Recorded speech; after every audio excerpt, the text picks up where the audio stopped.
Hello, everybody. I'm Christian Frehner. I'm coming from Switzerland. I'm 66 and a half year old. I'm a corporate member from FIGU Switzerland, and it's a pleasure for me to be here to talk with you and for you also. And perhaps in a couple of 100 years, this meeting will be down there at the shore. There is a huge building, a dome, a theater. Perhaps this will be filled sometime in the future. But now we are starting, everything is starting from small to big, and now this is a part of this development. I've noticed that the time is rushing, and so I think I have to shorten my prepared lecture, because I think it will be important that we can discuss. And so there was fear that I will talk for 3 hours, and so we only have left less. But I start now. As you could read on the website, the title of this presentation is Applying the Spiritual Teaching in Everyday Life. And I'm doing so. Under this title, I have already done a couple of lectures at the Schmidt-Rütti, at the Semjase Silverstar Center. I think it's important to focus of what can I profit from the spiritual teaching and what can I implement in everyday life. I see most of people here seem to be familiar. Is someone here who is here for the first time from FIGU? Is someone among around? Not. So there are no, okay, but I got the impression. Spiritual teaching is a term, and this is the main objective actually from FIGU, disseminating the spiritual teaching. At the time when the Goblet of the Truth was written, Billy was expanding this term somewhat. It's an ancient term to teaching of the truth, teaching of the spirit, teaching of life. And this three-part explanation covers actually everything that exists. And we could, for instance, the teaching of the truth could cover all that which is reality. In other words, for instance, the universe, various dimensions, time, space, nature's law. This is a part of the teaching of the truth. And the teaching of the spirit covers, for instance, spirit consciousness, psyche, subconsciousness, unconsciousness, reincarnation, these factors of life. And the teaching of life covers, in my opinion, the interactions between human beings and the environment. Also, we here in this room with everyone, and also factors like love, peace, strife, hate, grief, virtues, all these kinds of interactions between human beings. And so you see this is covering actually everything from chemistry, physics, to mathematics, to love, to helping each other, so everything. And contrary to religion, which is a closed, encapsulated system that cannot be expanded, the spiritual teaching is actually an open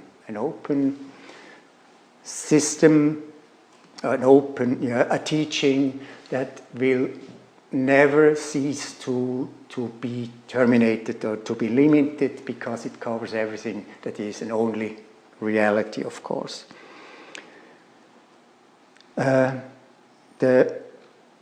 focus of my talk today could be summarized with a question like, how can I cope with the demands, challenges, and threats, etc. of our time, be it in my private realm or with regard to what's going on in the world? Whoever concerns him or herself with the more than 46,000 pages writings, material that is available from Figu or Billy Meier. Most of it is from Billy Meier, of course, will sooner or later be confronted with the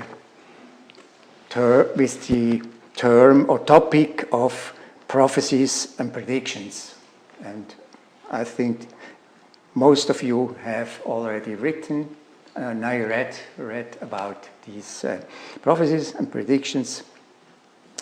And this is beside, of course, the evidence Billy has produced in the mid-70s of the last century, photos, videos, metal samples, and so. This was actually a project, so to say.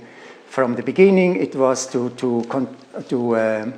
cause a UFO controversy in the UFO field, and this, of course, today has vanished into the background. We are not concentrating on the ufological field or department and so, but we are focusing on the spiritual teaching. Prophecies, while perhaps the thought of extraterrestrials coming to Earth can be accepted by many people, it's a different matter regarding prophecies and predictions, because especially a prediction is hard to accept. It's something.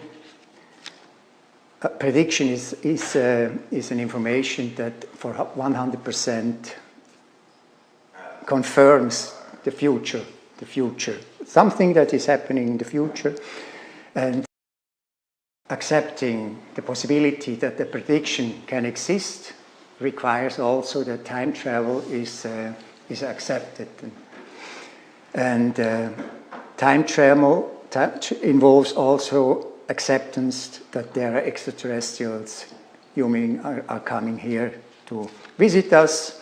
And since this has been proven to be the case, then also time travel must be accepted. And if time travel is a fact, it's a logical chain, then also predictions are possible. If you have, and since you have read these prophecies and predictions, then of course we are facing not a too harmonious future, so to say, and there are some feelings creeping up in the back that are connected with all kinds of sorrow, could say, and some concerns about what's doing this for me. But actually, even without these prophecies and predictions, human beings could come to the conclusion that there are some happenings threatening on the horizon of time that will bring great problems to us if you, for instance, look at overpopulation. I will quote here a sentence from the 21-year-old Edward Albert Meyer. In 1958, he wrote and began a longer list of predictions with these words, and he said, as sentence number 1, my eyes and mind see things of the future which will take place from today, the year 1958, and therefore will be. And then in sentence 127 he wrote, and in the third millennium, the time comes when big parts of the continents disappear and the people will have to flee to the mountains. Yet their sense of the catastrophes will only be of a short duration, because they will forget everything again quickly and therefore make an effort to do much rebuilding, because they are already creating phantasmagoria through movies and television, as well as later through a worldwide netting of computers and electronics, through which they deceive themselves and see things that do not exist. They are only visually determined for the eye. Subsequently, their sense for reality disappears, and they can no longer distinguish between reality and fiction, whereby they lose themselves more and more in the labyrinth of life, while those who produce phantasms commercially, as well as religious and sectarian phantasms, have an easy game with the people of faith, who they deceive in every possible manner and make them into humble beings like cringing dogs. It's a rather gloomy information from 6 years ago, and I think we will see, actually we see the beginning of this prophecy or prediction to unfold if we see how many people are living or are using so much time for looking in the screens before them, or playing computer games, and also movies, immerse themselves into movies. And so I think we are in the first stages of this prophecy or prediction coming into existence.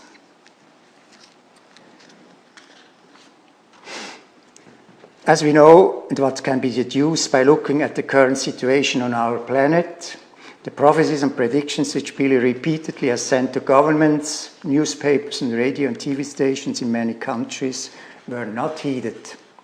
The prevailing taboo and avoidance to discuss the overpopulation catastrophe in the media clearly demonstrates that those in the highest and inferior offices of governments, multinational companies, military and religions, etc., are unwilling and incapable of taking action at the roots of the problem.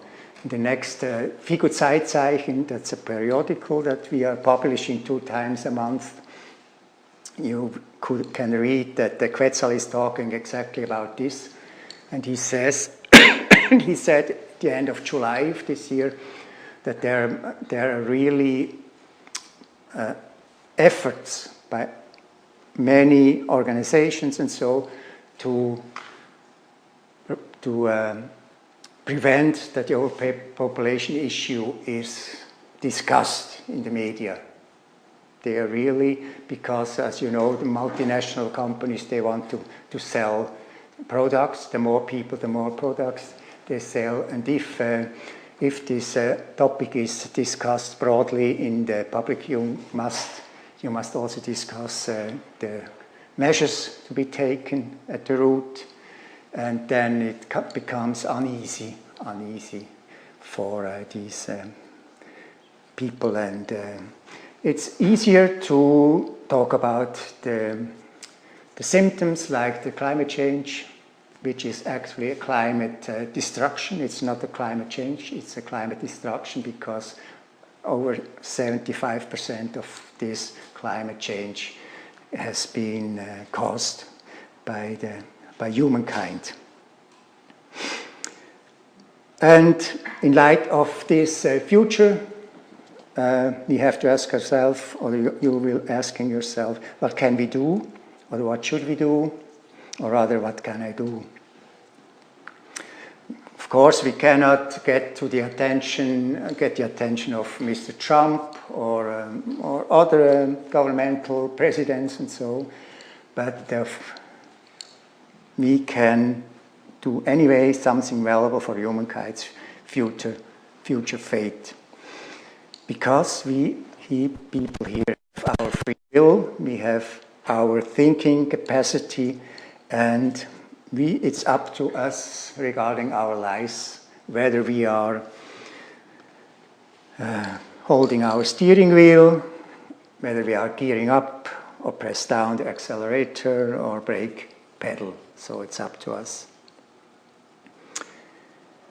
It has never been the masses that have brought change or progress in the human history. It has been individuals, wise persons, philosophers, some politicians, some scientists, and so, who were as like the locomotive in a train, who pulled actually humankind into the future.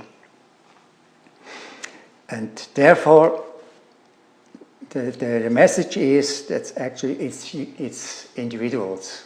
It's always individuals who are responsible for bringing forward human progress and development. And since we cannot change what has happened in the past, we have to focus what we are doing now in this present time. And probably you know the present has a duration of 2.7 seconds. And in these 2.7 seconds, we are doing everything that will follow in the future and will all the time fall into the past. There has been Pericles, that has been a Greek philosopher. I think he lived about 2,500 years ago. And he said, it doesn't matter, although it's said that he has said. I don't know, I cannot, perhaps it's not a fact. It doesn't matter to predict the future, but we should be prepared for it. And it's not a stupid sentence, I would say. Perhaps I could say, yeah, okay, that's fine, but it's good if we have knowledge about the future, then we should heed this information, especially when it's true and it's in line with reality, and reality of something that's not happened. That seems to be a contradiction, but actually everything that can be seen in the future and is a prediction has happened in the future and is determined now. And this has to do with the law of cause and effect. And if you can go back into the past, this means this could be grasped better perhaps by human beings, to go back in time, because if you synchronize with the light that has been emitted 2,000 years ago and goes out to the universe, perhaps you can get this vibration. And so, but if you are accepting the fact that it's possible to go into the past, this means also that at that time, when the person from the future comes to the past, means that at that time already the future has existed. And this is hard to understand, but it's really like this, and this doesn't mean that the future is, that the free will of the human being is actually not something that does not exist. It's exactly the other way around. We are constantly influencing and creating the future in the present time. I shorten here a little bit my presentation, and I would like to give you a little list, or present a little list of things that you could do in light of the unfolding future. For instance, these are more mundane proposals. Learn to cook, for instance, could be a proposal, because I remember when I was young, there were men who could not cook. They said I could perhaps put an egg into a pan that's the only thing. I cut bread and so, and I think in the meantime this has changed a little bit. But what I want to say is people should start to do everything that is necessary for their surviving.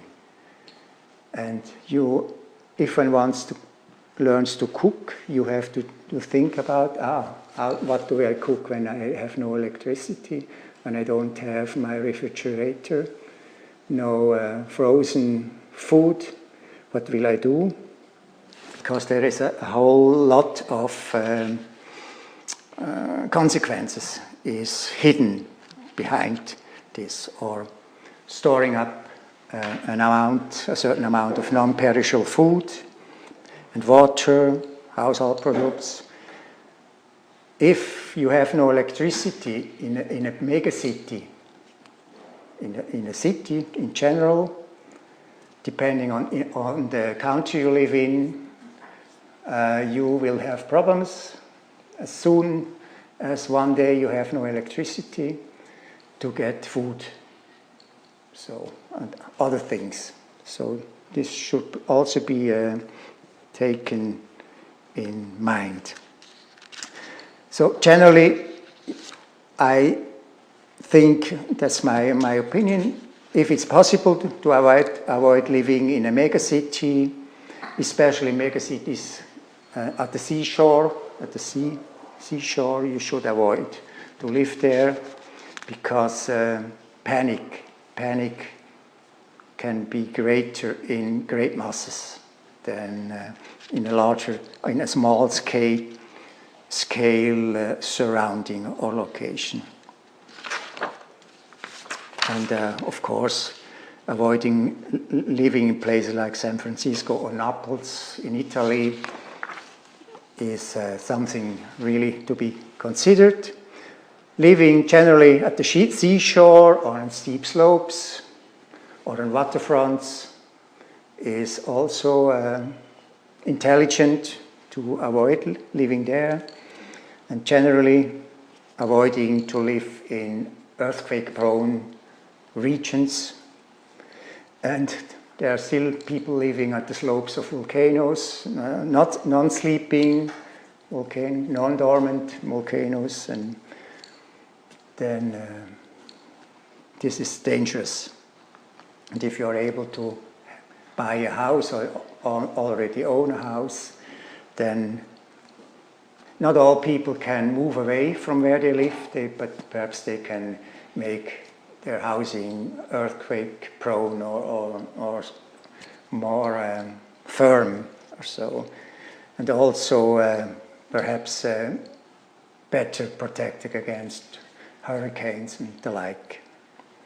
In a colder climate, insulate your house well, and possibly add a wood stove as an additional cooking and heating alternative.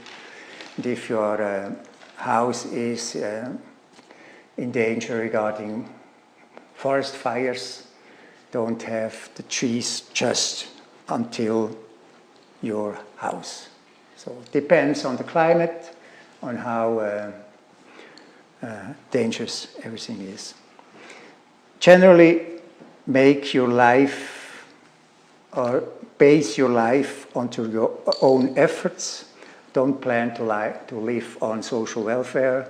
Find a job, even if it's hard. Perseverance, keep on. And if you don't find a job, be creative and to invent something on your own. Do something on your own, and put some money aside is also good, of course, so some in cash also, if you have spare cash. Depends. Not all people have a great income. But these are just, these I think are proposals or that you know already, I think, and so it's these are not all of them are easy to implement or make a reality, but I think even more important are the consciousness-based consciousness-based measures that you have to take, precautionary measures, and, which make sense. And in recent time, there's in psychology, there is a term often used, perhaps you heard it already, it's called resilience. And resilience is, can be connected, among other things, with the following: ability to cope with stress, strain, and pressure, flexibility, adaptive capacity, resisting power of force, ability to recover. And all of these abilities are mental factors and are needed for what has been said regarding being prepared for the future. And resilience is a factor, one of the different factors of our consciousness and our psyche. And more of this you find in Billy's book, The Might of the Thoughts, which is available. It's Billy's book. Huh? And it's our thinking which decides whether we are keeping our head above the sea surface or whether we let ourselves drown in the whirling waters of our problems. Because we don't have to look too far into the future, to fall overpopulation, so there are plenty of problems in our everyday life that we have to face, and we should not forget these things over the wide or far look into the future. And immersing oneself in these problems can lead to all kinds of negative, destructive results and symptoms like, for instance, deadness, unable to think about the personal bright future, generally to a drainage of energy, resulting in grief and depression, which ultimately can lead to suicide. Hopelessness is another psyche-impairing factor. Anger and rage, that's then a different direction, which can lead to anarchy, violence, or aggression and application of violence and destruction, and also addiction to all kinds of substances, as we monitor, and so on. And there is a great danger in many societies is the use of all kinds of drugs, of stimulants. So many people are not capable anymore to have good feelings from within themselves. And this means, actually, I think this has to do that they are not aware that with their thoughts they are producing their feelings. They have, it's like some form of craving, of addiction. They have to use substances to feel better or to shut off themselves from reality, of course, because they are not capable or able to face reality as it is and cope with the problems. To keep one's head above the sea surface and to be prepared requires intelligent strategies,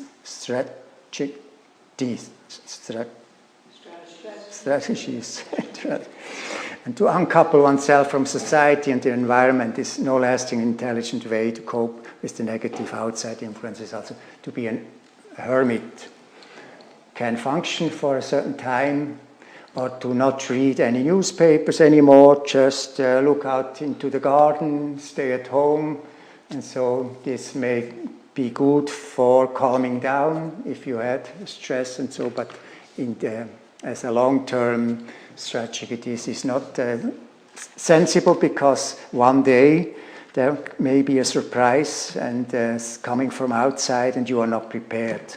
So having an eye on surroundings and into the future is of course advisable.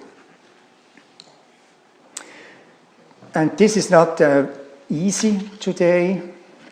If I mention the term fake news, and fake news are not, and manipulation is not only done by the governments, the media, and so, but also by so-called alternative groups, and so there are a lot of false claims and delusional Behauptungen, claims, and so, and conspiracy theories going around. So it's important to have kind of a beacon to orientate oneself. And this beacon, I think, in my opinion, is the spiritual teaching and information that we are receiving from the Plejaren people, what's written in the content notes.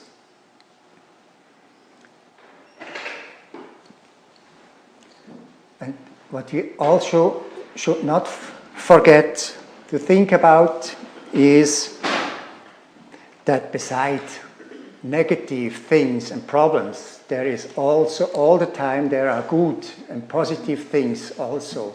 This is, there is some danger that if people are focusing, or Figo people, for instance, or other people focusing on the gloomy perspectives of the future, it's gloomy, that's a reality, but we should never forget that there are also a great deal of positive things happening. But of course, the meaning of the prophecies and the predictions is not to predict or prophesize. The prophecy, the good things, but of course it makes sense to inform about the things that could happen if nothing is changed, in the case of prophecies, or if it's clear that this and that negative will happen, to give those people who are aware of this and want to heed this information, to make it possible for them to be not there where something terrible will happen, or to give, to make strategies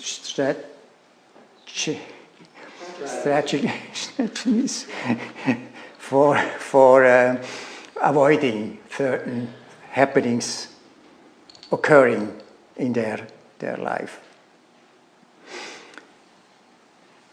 Okay, I go down here.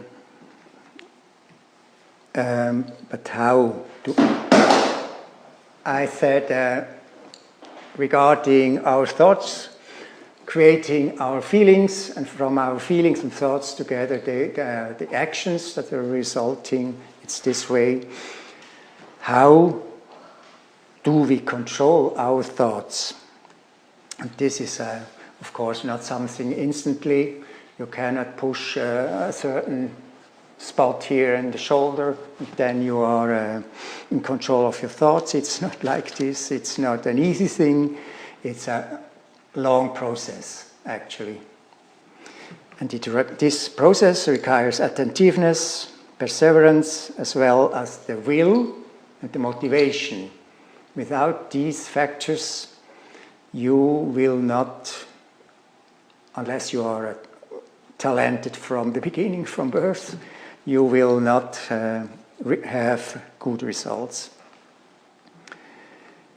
And in this respect, it's also it's necessary to get in control of your thoughts, to think about and find out the real meaning of life. Why do I live? And it's also important and what's about death, because these things are belonging together, life and death.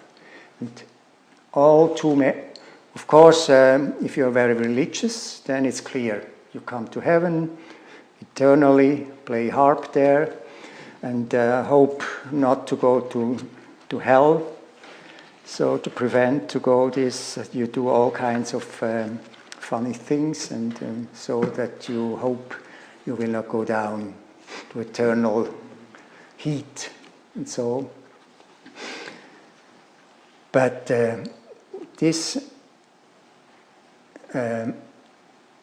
fear of death is behind many subconsciously below human the human psyche, and many actions. And if you are not getting to learn the real sense of life and what are the factors around death, then you cannot come to a state of calmness, of being balanced. It appears to be, of course, if you're very religious, you have faith, and you can remain in this state. And I've seen an old woman. I was at her bed when she died. She was very religious. She was waiting for God to receive her into heaven, and so on. She had a calm death. Of course, that's possible. But really, basically, you need to have real knowledge about death. And this can be found, for instance, in Billy's book, Wiedergeburt, Leben, Sterben, Tod und Trauer. And this has helped me quite a lot. Of course, until now it's only available in German, but I think this is a very important book to be translated, especially, and also the book, The Fight Against Depression. That book will someday in the future will be the standard book on depression, become the standard book on depression, I think, but this will be long after Billy's death. However, just reading these books, all books, is just one thing, but the main thing and the crucial thing is what will I do with what I have read? You have to think about what you read. You cannot read a book from beginning to end in 10 hours. So then say, now I'm a teacher of the spiritual teaching. And so this is not like this, because that's belief. You have to start thinking over, compare with everyday life, with your neighbors, with other people, with that information, this book. It's a huge puzzle, and you have to think about, find logic in everything, and always compare with what's happening in nature and within yourself, with your own experiences, what's in line with this. And so over time you get a puzzle where you find your truth. And your truth is, of course, not final. It's not just one block. You will notice it will constantly growing. It will constantly grow. And if you read the book anew, I didn't understand this last time. Now I understand. And so it's a work in progress for your entire life. It's the same with peace, for instance. There's so much talking about peace in the world. You are peace conferences and everything, but all this is just shouting into the desert, because peace must start within each human being. And as long as a person has not attained peace within him or herself, it's not possible for peace to occur or result on the whole world. And so, based on this, there will be a long time until there will be lasting peace on this planet, because the requirements for this are not given. There's no teaching about this process. Education in school is lacking from A to Z, from A to Z, yeah, in many ways.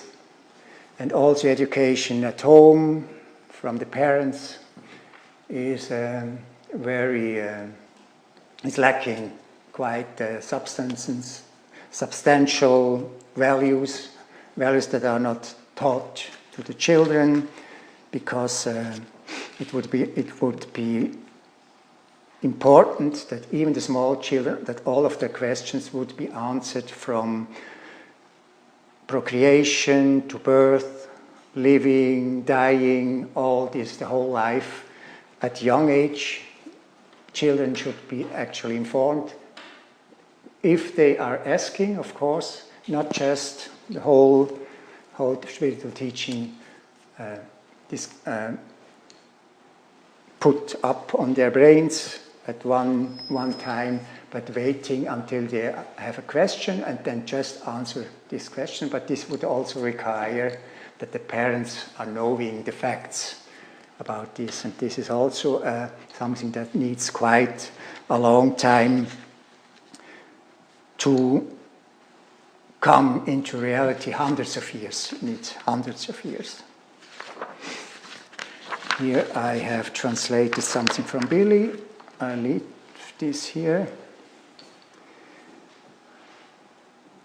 Actually, everything I've told you until now is embedded in the eternally valid and basic creational law, namely the law of cause and effect. And closely connected is the creational recommendations that each human being is the recommendation that each human being is exercising self-responsibility. And what I have told you about creating peace within oneself, and exactly the same matters regarding responsibility. You cannot expect others to be responsible if you are neglecting to heed your own. First and foremost, a human being has an obligation to fulfill his or her duty as a human being by exerting self-responsibility, which means to be responsible for all of one's thoughts and resulting feelings and actions. To come second is the duty to take care of the life forms around oneself, from the fellow human beings, animals, plants, and environment as a whole, to the planet itself. And the slogan here is to live and help live. To live and help live is the logical motto or slogan, not to live and let live. To live and let live is actually, I don't mind what you are doing, I leave you, and so, but to live and help live means to take one's responsibility, but also to have a look for the other people, for the fellow human beings and the nature and everything, because life is not just human beings, life is everything that is enlivened by spirit, and which ultimately, of course, is connected with us. Each one of us here is connected with all other human beings, the whole universe, and is connected with all life forms, with all animals, because beneath the surface of our existence there is the spiritual realm, and this is connected, and the battery comes, the energy comes from the spiritual realm. I think I come here to the end now before we go to the discussion, and I have here a quote in light of self-responsibility, autonomy, self-dependence, and self-reliance, it is required that these values are learned from infancy, as I said. And each human being should heed the word of the prophets of old, as written in the book Om, in Canon 29, verse 36 to 39. Here it is written, and also be like the ant, small, which you observe. So you are not lazy ones who idle like the blighters and scapegraces and what dawdlers. Eh? It's a word not in common use, perhaps.